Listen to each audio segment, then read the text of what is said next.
ஸ்ரீ தேவி பாகவதம் 106ஆம் பகுதி. மகிஷாசுரன் வதை. வீரசேனன் அழகில் மெய்மறந்து தூக்கமில்லாது தவித்தான். உணவை மறந்தான். அதனால் திரும்ப திரும்ப வந்து மையல் மொழிகள் கூறினான். அதை வெறுத்த மந்தோதரி இறுதியாக அவனை எச்சரித்து அவமானப்படுத்தி அனுப்பி வைத்தாள்.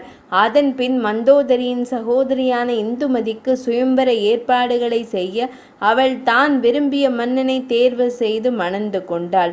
அச்சுயம்பரத்திற்கு வந்திருந்த மிகவும் துஷ்டனான மந்திர தேசத்து அரசனான சாருதோஷ்ணன் என்பவன் மீது அளவில்லா காமம் கொண்டு அவனை தனக்கு திருமணம் செய்து தரும்படி தந்தையை மந்தோதரி வற்புறுத்த அவர் மிக்க மகிழ்வுடன் திருமணத்தை செய்து வைத்தார். சாருதோஷ்ணன் தனது தாசிகளையும் அடிமைகளையும் அழைத்து வந்து அரண்மனையில் இருத்தி அவர்கள் எல்லோருடன் இன்பம் அனுபவித்து வந்தான். இவ்வாறு இருக்கும்போது மந்தோதரியின் கணவன் அரண்மனையில் வேலை செய்யும் ஒருவனின் மனைவியோடு தொடர்பு வைத்த விஷயத்தை தனது தோழி மூலம் அறிந்து கொண்டாள். இருப்பினும் அவள் தனது கணவனை கோபிக்காது அவனுடன் சமாதானமாகிவிட்டாள். இவ்வாறு அவன் பல பெண்களோடு தொடர்பு வைத்துள்ள விவரங்களை அவள் அறிந்து கொண்டாள், நேரிலும் கண்டாள்.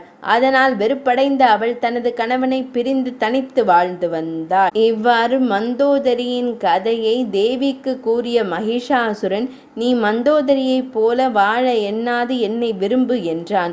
அறிவற்ற எருமையே, எருமையின் புத்திதானே உனக்கும் இருக்கும். உன்னோடு பேசுவதால் பயனில்லை. உயிர் தப்ப விரும்பினால் பாதாளத்திற்கு ஓடிவிடு என்றதும் கோபம் கொண்ட மகிஷாசுரன் தனது வில்லை எடுத்து சரமாரியாக தேவி மீது அம்பை தொடுத்தான். பின் தேவியின் வாகனமான சிங்கத்தின் மீது அந்தகன் என்ற அசுரன் அடிக்க சிங்கம் முன்காலால் அவனை அடித்து வீழ்த்தியது. தேவியின் அம்புகள் பட்டு பல்லாயிரக்கணக்கான அசுரர்கள் செத்து மடிந்தனர். அதை கண்டு கோபம் கொண்ட மகிஷாசுரன் சிங்க வடிவம் எடுத்து தேவியின் சிங்கத்தோடு போராடினான். அதை கண்ட தேவி பாம்புகளை பானமாக்கி மகிஷாசுரன் மீது ஏவினாள். உடனே அவன் யானை உருவம் எடுத்து மலைகளை தூக்கி எறிந்தான். தேவி விட்ட அம்புகள் மலைகளை பொடி பொடியாக்கின. உடனே தேவியின் சிங்கம் யானையாக மாறிய மகிஷாசுரனின் தலையில் பாய்ந்து அந்த மத்தகத்தை கிழித்தது. உடனே அவன் பெரியதொரு பாம்பு வடிவமெடுக்க தேவி அதை வெட்டினாள். பின் எருமை உருவெடுத்து உக்கிரமாக போராடினான். பின் இப்போது இயலாமையால் மோக உருவம் எடுத்துள்ளாய். நீ எனக்கு இனி தேவையில்லை. இனி உன்னை கொல்ல போகிறேன் என்று வீர முழக்கமிட்டான். உனது கொடுமைகள் அதிகரித்தமையால் தான் நான் இவ்வுருவை எடுத்து உன்னை கொல்ல வந்தேன் என்று கூறி சண்டிகையின் உருவத்தை எடுத்து தனது சூலாயுதத்தை ஏந்தி கொண்டு மகிஷாசுரனை துரத்தலானாள்.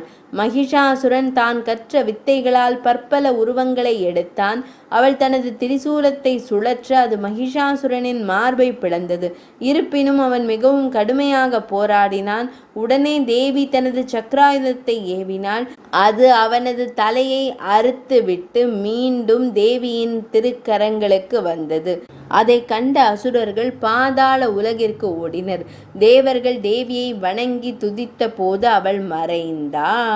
106ஆம் பகுதி நிறைவடைந்தது.